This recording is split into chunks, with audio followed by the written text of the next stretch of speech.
Hello' everyone, welcome to my another new video'. আপোনালোক সকলোলৈকে মোৰ চেনেললৈ স্বাগতম জনাইছোঁ। এয়া মাঘ বিহুৰ দিনাখন ৰাতিপুৱাই মানুহজনে মেজিটো জ্বলালে। আমাৰ অলপ পলম হ'ল কাৰণে তেওঁ আগতীয়াকৈ জ্বলাই ল'লে। তাৰপিছত শেষত আমি সকলোৱে অগ্নিদেৱতাৰ ওচৰত সেৱা ল'লোঁ। তাত পিঠা পনা দি পিনি সেৱা কৰিলোঁ। তাৰপিছত আমি আজৰি হৈ আমি আহিলোঁ মোৰ মাৰ ঘৰলৈ। ইয়াৰ লগত ভতিজাজনীও আহিছিলে। আহিয়ে এয়া আমাৰ ঘৰৰ পাচলি বাগানখন আপোনালোকক দেখাইছোঁ।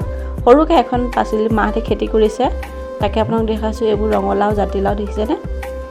এইপিনে আলু খেতিও কৰি লগাই থৈছে। এইবোৰ লাই শাক লগাই থৈছে। এইবিলাক কবি।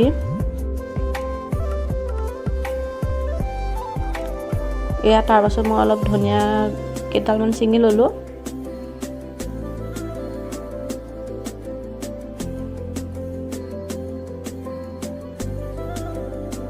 এনেকৈ ঘৰৰ পৰা সেই চব্জি বুটলা আমেজেই বেলেগ ন?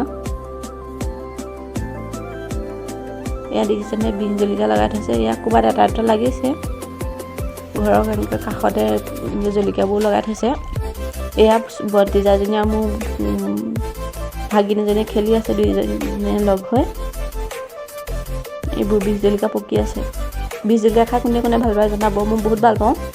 এয়া ঘৰত মায়ে ভাত বনাই আছে আমাৰ কাৰণে। এইপিনে মাংস ৰেডি কৰিছে, এইপিনে হাঁহৰ মাংস ভাত খাব হৈছে আৰু এইপিনে মাছ ফ্ৰাইও কৰি থৈছে। আমি আহিছোঁ, আমাৰ লগত আমাৰ দাদাহঁতো আহিছে। সেয়া সকলোৰ কাৰণে মায়ে খানা ৰেডি কৰিছে। এয়া ফ্ৰেঞ্চবিনৰ ভাজি। এয়া আমাৰ খানা প্লেটখন ৰেডি হৈ গ'ল। মায়ে ভাত দিছে খাবলৈ। ভাত খাই আজৰি হৈ সন্ধিয়া সময়ত আমি ঘৰৰ পৰা ওলাই আহি আমাৰ ভণ্টিজনীৰ ঘৰত সোমালোঁ, ননদজনীৰ ঘৰত। তাতো সেই এনেদৰে চাহ জলপান খাবলৈ দিলে। খাই মেলি আমি ঘৰলৈ গুচি আহিলোঁ। ভিডিঅ'টো আজি ইমানতে সামৰিছোঁ। বাই।